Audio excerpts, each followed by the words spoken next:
네, 우리가 욥에 대해서 계속 보고 있습니다. 욥이 당했던 그 고난 이루 말로 할 수가 없습니다. 자식을 잃고 재물을 잃고 자기의 몸이 만신창이가 되어지고 하는 그런 엄청난 고난을 당하죠. 욥이 당했던 고난 우리가 어떻게 비교할 수 없습니다. 그런데 성경에서 욥과 같은 고난을 당한 인물이 누가 있을까? 하나님의 주권적 허용하심 속에서 이런 엄청난 고난을 당한 인물이 욥이라 하면 욥과 같은 고난을 당한 인물이 누가 있을까? 새벽에 저희가 지금 시편의 말씀을 묵상을 하고 있는데 시편에 다윗이 살아왔던 인생의 여정을 쭉 살펴보니까 참 욥과 같이 힘들고 어려웠겠다라는 그런 생각을 하게 되었습니다. 그 고난 다윗이 어렸을 때는 목동 생활을 이렇게 했잖아요. 목동 생활.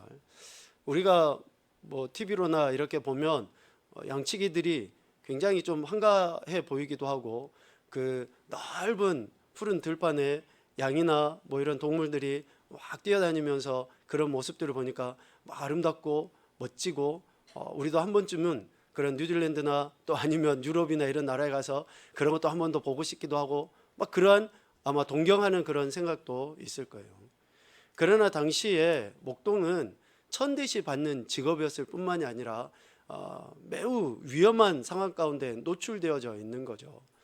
사나운 짐승이 있었고 또 밤낮 그것을 지켜야 되는 매우 고단하고 힘든 그러한 여정임에 틀림이 없는 거죠. 다윗이 어려서 아빠의 부모의 이런 사랑을 받아야 되는 그러한 인생이었음에도 그렇게 하지 못하는 그러한 그 고통과 고난의 여정이 다윗에게 있었고 또 이후에 장성에서는 사무엘을 통해 왕으로 쓰임 받을 것이다, 세움을 받게 될 것이다 라는 약조도 받고 또 그런 기대도 있었죠. 그런데 그렇게 기름 부음을 받고 난 이후의 여정을 우리가 잘 알죠. 10여 년의 시간 속에 다윗이 도망자 신세로서의 삶을 살았습니다. 그냥 마음이 힘든 정도가 아니라 눈에 띄면 죽는 거예요. 붙잡히면 내일을 기약할 수 없는 그러한 급박한 상황 가운데 다윗은 10여 년의 시간을 보냈죠. 지금 교회학교 아동부실의 1층에 가면 전사님이 우리 아이들 다윗의 피난 경로를 지도로 이렇게 그려놨거든요. 바닥 전체에다가 테이프로 띠로 해놔서 이렇게 해놨어요. 대충 보더라도 다윗이 10여 년 동안 피난 갔던 그 처소만 해도 수십 군데가 되고 거리상으로도 우리가 헤아릴 수 없는 그 엄청난 그 여정의 시간을 피난 생활로 보냈다라는 거예요. 죽을 수밖에 없는 그러한 위급한 상황. 그런데 또 그런 과정이 다 지나고 실질적으로 이제 이스라엘의 왕이 되죠. 우여곡절 끝에 이제 왕이 됩니다.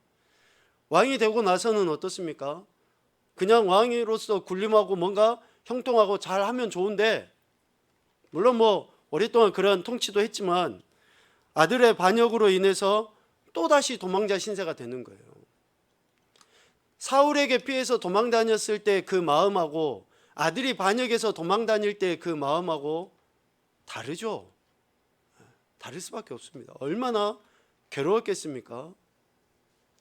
실질적으로 사울을 피해서 도망 다닐 때는 육적인 것이 힘들고 어려웠다 그러면 압살롬을 피해서 도망 다닐 때는 정말 마음이 힘들었겠죠. 육신은 말할 것도 없겠지만 자기가 낳은 아들이 칼을 들고 자신을 죽이려고 하는 그런 상황 가운데 도망자의 신세로 살았던 그 다윗의 모습. 그러니까 다윗이 얼마나 고통스럽고 고난과 그 괴로움이 심했는가. 욥과 같은 욥에 버금가는 그런 고통이 다윗에게 있을 수밖에 없다라는 것을 우리가 충분히 짐작을 해보게 됩니다. 다윗은 이러한 자신의 심적, 육적인 그런 고통과 고난을 시편 63편 1절에서 이렇게 이야기해요. 물이 없어 마르고 황폐한 땅. 압살롬을 피해서 도망 다닐 때 유대 광야에서 지은 시라고 이렇게 시편 63편의 배경을 이야기를 하는데, 그러한 자신의 처지가 꼭 유대 광야와 같은 거예요. 물이 없어서 빼짝 말라버려져 있는, 거북이 등짝처럼 쩍쩍 갈라져 있고 그 어떠한 것도 소망이 전혀 보이지 않는 황폐한, 여기서 한 발짝만 더 나가면 사나운 짐승이 있고 자신을 해할 수밖에 없는 그런 위급하고 절박한 상황 가운데 있는 자신의 모습을 물이 없어 마르고 황폐한 땅이라고 표현을 하는 거예요. 얼마나 고통스럽고 괴로운지 우리가 충분히 짐작을 해볼 수 있습니다. 그런데 이러한 절박하기 그지없는 상황 속에서 다윗이 보인 태도를 보면, 이러한 심적 육적 고통과 괴로움이 있는 상황 속에서 다윗이 취한 태도를 보면 참 하나님께서 다윗을 세우실 때에 마음이 합한 자다, 이후에 모든 세대의 사람들이 다윗을 위대한 왕이다, 하나님의 사람이다 라고 인정할 수밖에 없는 그러한 고백이 나옵니다. 이런 절박한 상황임에도 불구하고 다윗은 두 가지의 태도를 취합니다. 첫 번째는 하나님에 대한 신앙의 고백이에요. 하나님께 대한 신앙의 고백. 그럼에도 불구하고 하나님께 대한 신앙의 고백을 다윗은 놓지 않아요. 오늘 63편 1절 말씀에 보면 주는 나의 하나님이시라 라고 해요. 하나님이 주님이시고 그 주님이 나의 하나님이십니다. 이런 절박한 상황에서 다윗은 이렇게 고백을 하는 거예요. 여기서 나의 하나님이라고 할 때 하나님은 엘로힘입니다. 엘로힘이라는 단어는 창세기 1장 1절에 나오는 것처럼 전능의 하나님, 근데 그 전능의 하나님은 언약에 신실하시고 능력이 무한하신 전능의 하나님, 권능의 하나님, 이 바로 나의 하나님이시다. 다윗의 위대함은 바로 여기에 있습니다. 오늘 우리는 조금 힘들고 어려우면 어때요? 하나님에 대한 이 믿음부터 흔들려 버려요. 그러나 다윗은 이런 절박한 상황 속에서도 하나님이 나의 하나님이십니다.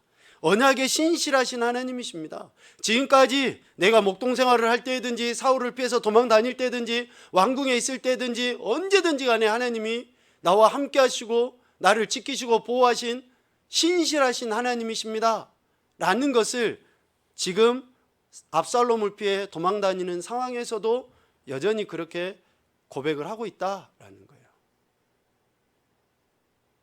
두 번째 다윗이 취한 태도는 하나님께 대한 간구입니다. 간구. 앞서 신앙 고백을 이렇게 하나님께 했는데 다윗은 이 신앙 고백의 근거이신 하나님께 대해 간구하는 것을 놓지 않습니다. 63편 1절 중반 이후에 보면 내 영혼이 주를 갈망하며 내 육체가 주를 앙모한다 라고 이야기해요. 여기에서 갈망하다, 앙모하다 라는 단어는 그냥 우리가 뭐 조금 표현하는 원하는 정도의 문제가 아닙니다.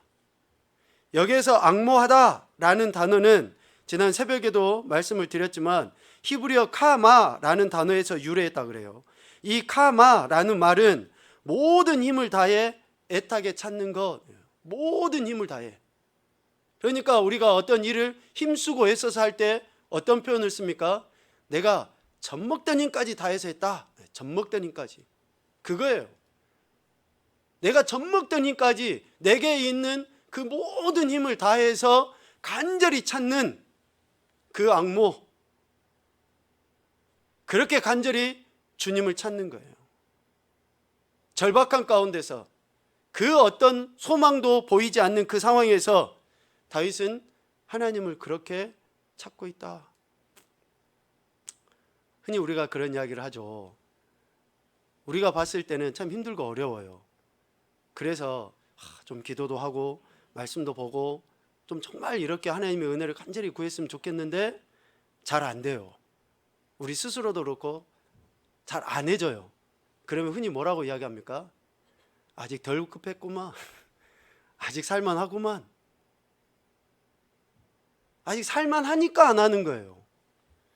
아직 덜 급하니까 안 하는 거예요.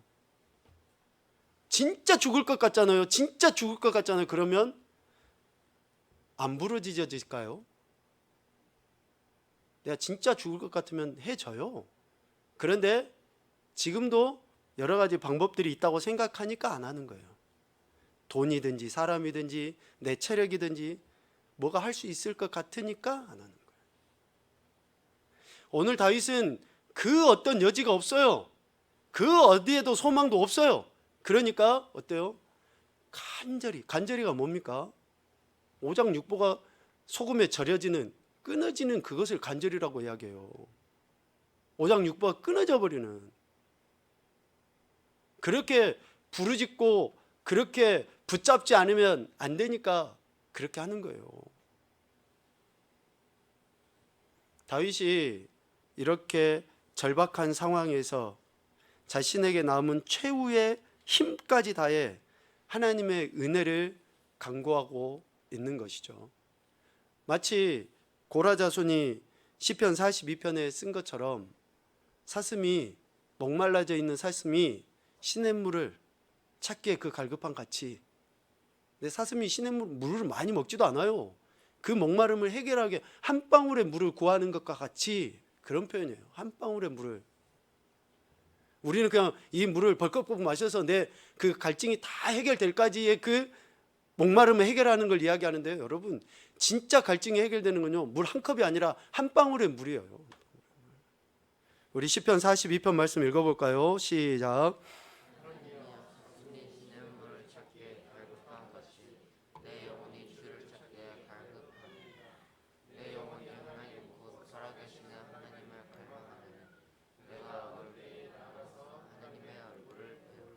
아멘.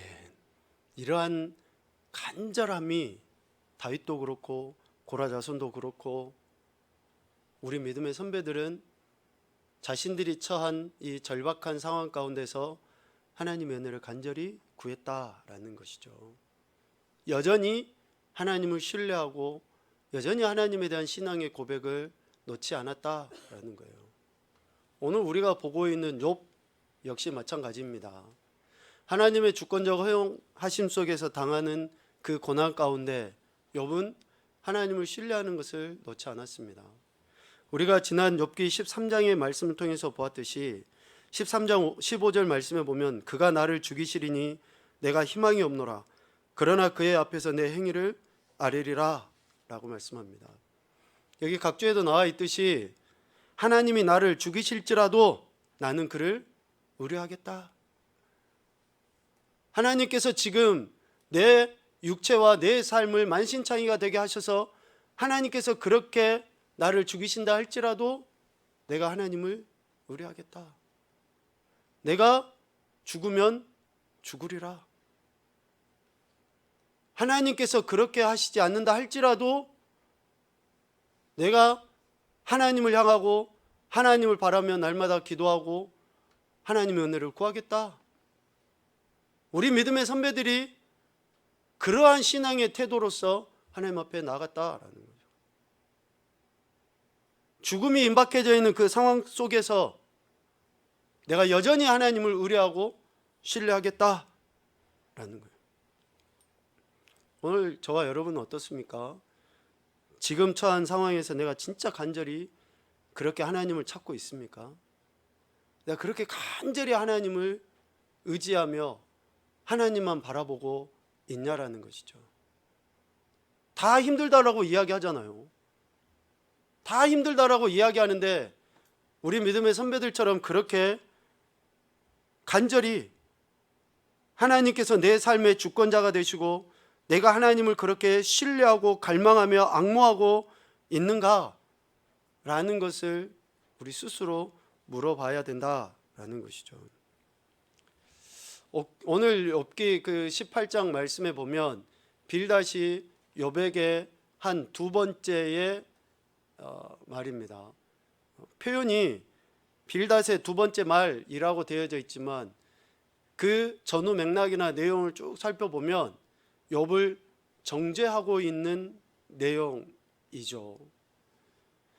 빌닷도 그렇고 엘리바스도 그렇고 소발도 그렇고 당대의 사람들 의식 속에는 인과응보의 사상이 있었습니다. 원인이 있으니까 결과가 있는 거고 죄인이니까 벌을 받는 것이 당연한 거야 라는 그런 생각을 갖고 있습니다. 그래서 욥이 당하는 이런 엄청난 고통의 고난의 이유는 뭐냐? 욥의 범죄함 때문이다 라고 그 친구들은 생각을 갖고 있는 거죠. 그래서 욥에게 이야기하기를, 욥, 네가 죄인이고 네가 악인이니까 이런 고통을 당하는 거야. 그러니 하나님 앞에 회개해야 돼. 악인들은 이러한 삶을 사는데 그들이 이런 고통을 당하니까 너도 죄인이고 하나님 앞에 회개해야 될 인생이야. 보편타당한 진리 안에서 분명히 맞는 이야기입니다. 오늘 우리가 악인이 어떠한 인생의 모습의 삶을 살아가게 되는가? 어떠한 악인들의 모습은 어떻게 나타나는가? 우리가 오늘 빌닷의 이야기를 통해서 살펴볼 수 있습니다. 악인은 이러한 모습들로 살아가지게 돼요. 먼저 5절 6절 말씀을 통해서 보면 악인의 빛은 꺼지고 악인의 불꽃은 빛나지 않게 되어 있습니다. 악인의 빛은 반드시 꺼지게 되어 있어요. 여기에서 빛은 생명이라고 이야기할 수도 있고 또 삶의 번영이라고 이야기할 수도 있어요. 악인이 형통한 것 같아요.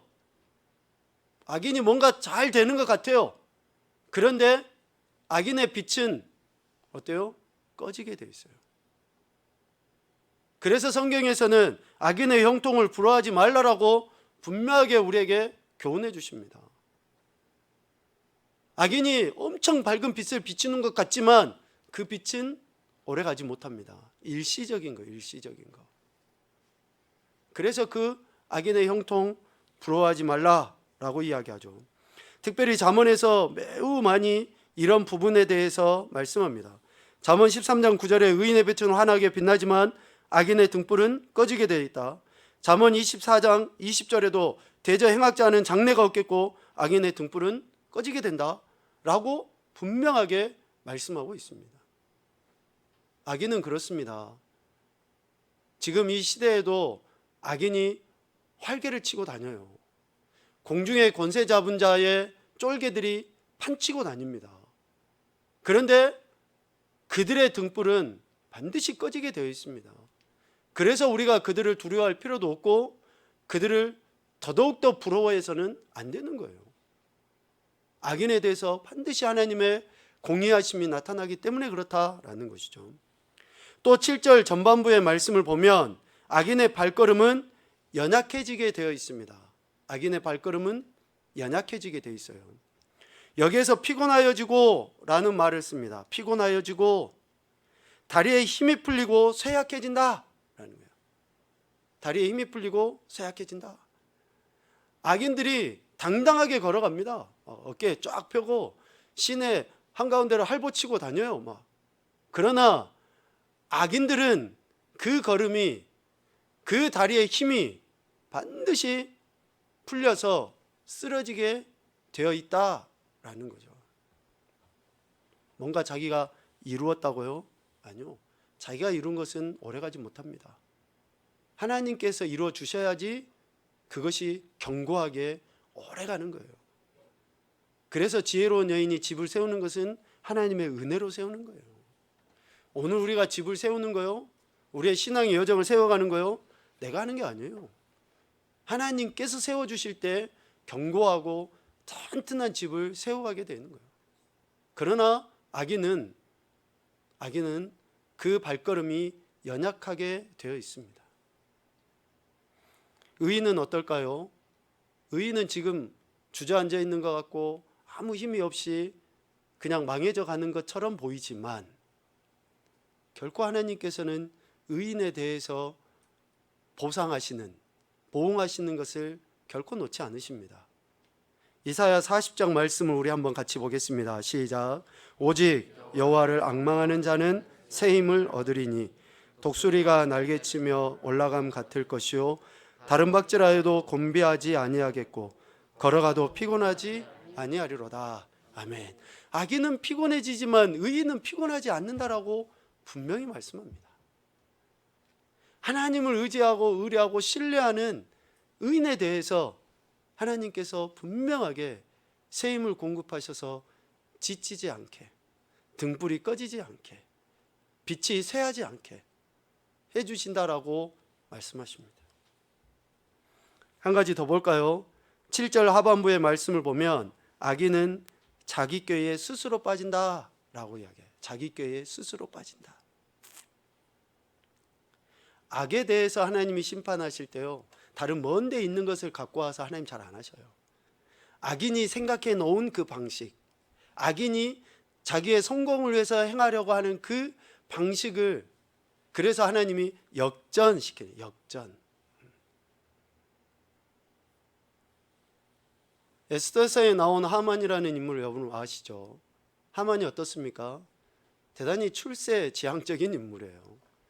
왕에게 잘 보여가지고 자기가 왕 다음 가는 인물이 되고자 하는 인물이 바로 하만입니다.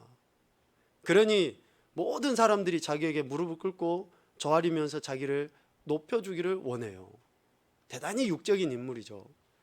그런데 하만이 딱 보니까 모르드게가 어때요? 자기에게 절하질 않아요. 그러니 하만이 썼던 방법이 뭡니까?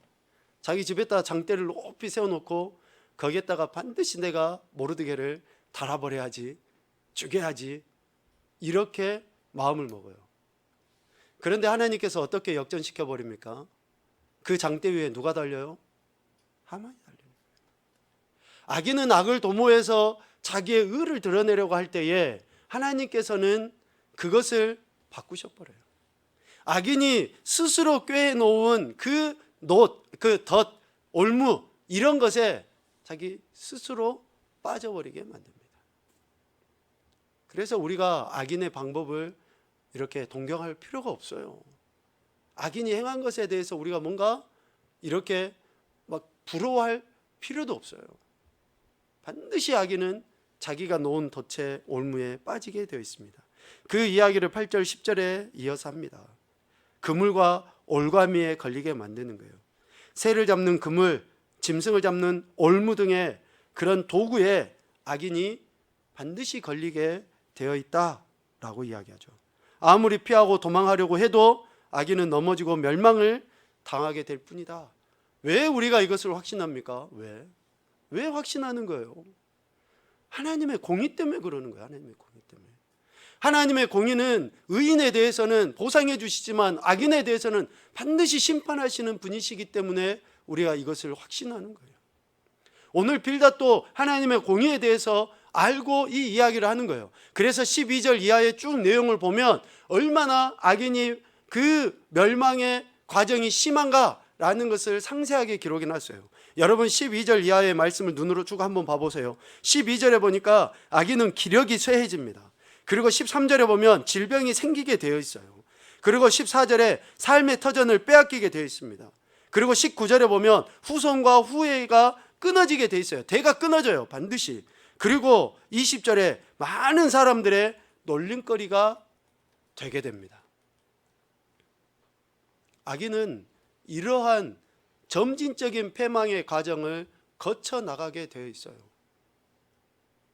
후손과 후예가 끊어지게 되는, 많은 사람들에게 손가락질 당하고 놀림거리가 되는 이런 비참한 신세가 되게 된다라는 것이죠. 악인은. 자, 그러면 여기서 질문을 한번 해봅시다. 누가 악인이냐? 누가? 오늘 빌닷은 욥이 악인이라 생각하고 악인은 이렇다라고 이야기를 하고 있는데, 자, 욥기 1장에 하나님께서 욥에 대한 평가를 하신 것을 우리는 이미 다 알고 있습니다. 그리고 욥이 당하는 고난이 하나님의 주권적 허용하심 속에서 온 고난이라는 것을 우리가 알고 있어요. 그래서 비록 빌닷은 욥이 악인이라는 생각을 하고 이 이야기를 하고 있지만 오늘 우리가 한번 질문을 해보자고요. 과연 누가 악인이냐? 오늘 21절에서 18장 21절에서 분명히 이야기합니다. 참으로 불의한 자의 집이 이러하고, 불의한 자, 악인의 집이 이러하고가 뭡니까? 앞에서 20절까지 쭉 했던 내용이에요. 악인이 당하는 그런 심판에 대한 내용이 이러하고, 그리고 하나님을 알지 못하는 자의 처소도 이러하니라. 하나님을 알지 못하는 자의 처소가 20절까지 내용의 악인이 당하는 심판과 같은 모습이다 라고 이야기를 합니다. 자, 불의한 자, 악인 이꼬르 누굽니까? 하나님을 알지 못하는 자. 자, 악인이 누굽니까? 하나님을 알지 못하는 자가 악인이에요. 우리는 거짓말하는 사람, 사기쳐가지고 자기 배만 불리는 사람, 그러면서 우리는 하나님을 알고 우리 하나님 믿는다고 하니까 우리는 그 범죄에서 딱 빼놓을 때가 참 많아요. 악인이 누구인가? 하나님을 알지 못하는 자가 악인입니다. 그러면 하나님을 안다라는 것은 뭐냐? 우리가 알다라는 말을 히브리어로, 여러분들 이것은 다 아시죠? 야다예요. 이 야다라는 히브리어는 단순히 지식적인 머리로 동의하는 그런 정도의 알을 이야기하지 않습니다. 여기서 우리가 안다라고 하는 그 알은 마음이나 정신 그리고 모든 감각기관까지 포함해서 감각기관을 통해서 하나님을 경험적으로 아는 것을 안다, 암이라고 해요. 이 감각기관은 두 가지입니다. 영적인 오감, 육적인 오감, 이 두 가지를 다 포함하는 거예요. 그 경험적으로 알아진 하나님에 대한 고백, 이것이 알미예요. 성경에서 알다라고 할 때 그 단어는 그렇게 씁니다. 우리가 하나님을 알지 못하는 자를 악인이라고 할 때 반대로 그러면 하나님을 아는 사람은 누구냐? 하나님을 아는 사람은 내 마음과 감정이나 또 내 모든 감각을 다 동원해서 경험적으로 안 하나님, 경험적으로 체험한 하나님에 대한 고백, 더 나아가서는 그 고백에 따른 삶을 살아가는 것을 하나님을 안다라고 표현하는 거예요. 그러면 하나님을 알지 못하는 사람을 악인이라고 할 때 왜 하나님을 그들이 알지 못하나? 첫째는 하나님을 믿지 않기 때문에 알지 못합니다. 믿지 않기 때문에.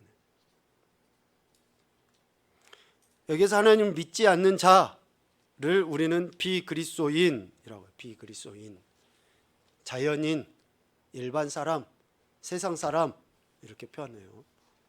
하나님을 믿지 않는 사람,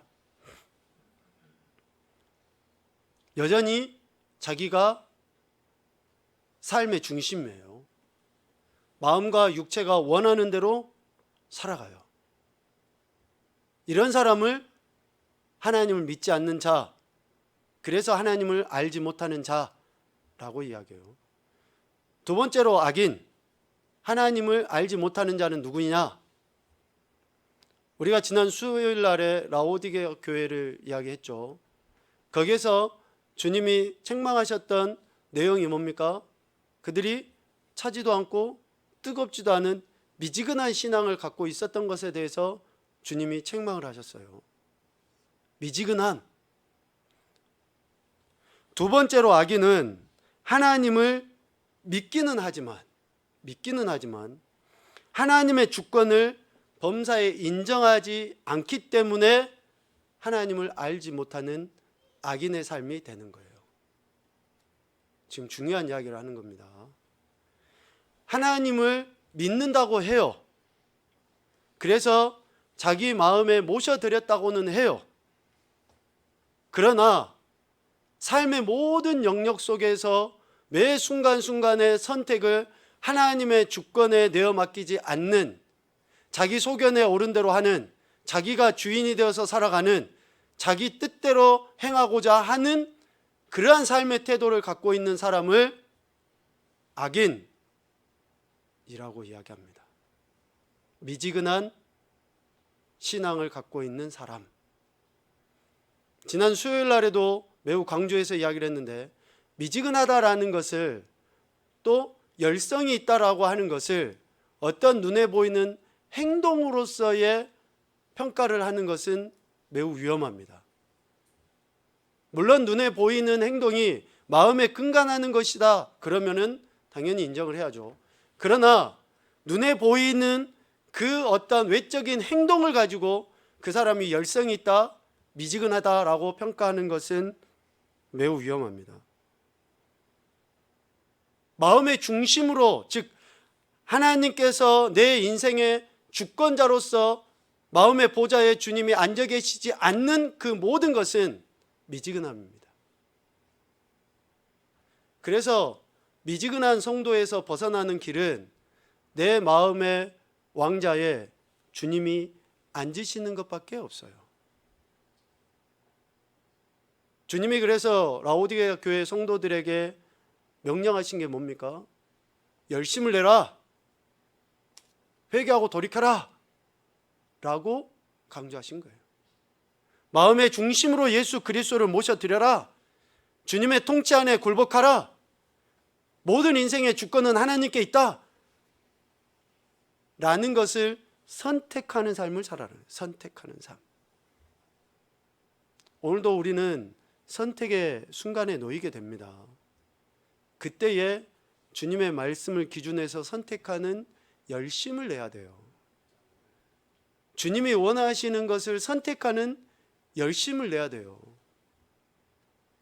오늘 저와 여러분은 예수님을 믿습니다. 그런데 그 믿음은 범사에 주님이 그렇게 내 삶의 주권자로서 역사하시도록 그렇게 선택하는 그 과정을 나타내 보일 때에 그 믿음을 진짜 믿음이라고 이야기를 하는 거예요. 지난 수요일 날에 그래서 그림 3가지를 이야기했죠. 아예 예수님을 마음 안에 모셔드리지 않는 비그리스도인들이 있는가 하면, 또 미지근한 성도들처럼 마음에 모셔는 드렸는데 마음의 왕자에는 누가 있어요? 내가 있는 사람이 있고, 정말 성령의 사람, 신령한 사람은 어떤 사람입니까? 마음의 의자에 주님이 앉아 계시는 사람이 진짜 신령한 사람, 영의 사람인 거예요. 은사를 초월합니다. 그래서 범사에 하나님의 주권을 인정하는 사람이 진정 성령의 사람인 거예요. 질문을 하죠. 누가 불의한 자입니까? 지금 저 세상에 예수님 모르는 사람들이 저 사람들만 불의한 자입니까? 저 사람들만 악인입니까? 내가 예수님을 믿는다고 하는데 여전히 내 인생의 주인이 나인 것처럼 살아가는 자를 하나님을 알지 못하는 자, 불의한 자, 악인이라고 이야기하는 거예요. 여러분, 이스라엘의 역사를 한번 봐보세요. 아브라함 이후 이스라엘 백성이 하나님을 알지 못하고 지냈던 적은 한 번도 없어요. 저들의 표현처럼. 저들이 한 번도 하나님을 떠난 적도 없어요. 그런데 왜 그들이 아수르에 의해서, 바벨론에 의해서 멸망하게 됩니까? 왜 그들이 이런 엄청난 고통을 당하게 됩니까? 하나님을 알지 못했기 때문에, 제대로 알지 않았기 때문에. 아니요, 미지근한 성도로서 10년, 20년, 30년 살아가면 뭐합니까? 단 하루를 살더라도 내가 범사에 하나님의 주권을 인정하는 자로 살아야지. 지금 이스라엘 백성들은 그런 모습으로 살아왔기 때문에 결국 패망의 길을 걸었던 거 아닙니까? 오늘 빌닷은 누가 악인이냐? 욥에게 이야기하는 것처럼 들리지만 오늘 저와 여러분에게 주는 교훈이 대단히 크다라고 봅니다. 지금 이 시대 말에 우리의 이 미지근한 신앙을 가지고 감히 어떻게 하나님 앞에 설 수 있겠습니까? 누구든지 다 이야기합니다. 반드시 주님 오실 때가 가까워졌고 오신다. 그 주님 앞에 섰었을 때에 미지근한 성도들은 어떻게 하십니까? 내쳐버리는 거예요. 내쳐버려요. 매우 엄중하고 매우 무거운 말씀으로 하나님이 저와 여러분에게 이 말씀을 하십니다. 우리의 이 믿음이 정말로 하나님을 향한 뜨거운 열심과 열정으로 그렇게 내 삶의 모든 영역 속에서 하나님의 주권을 인정하고 살아가고 있는가.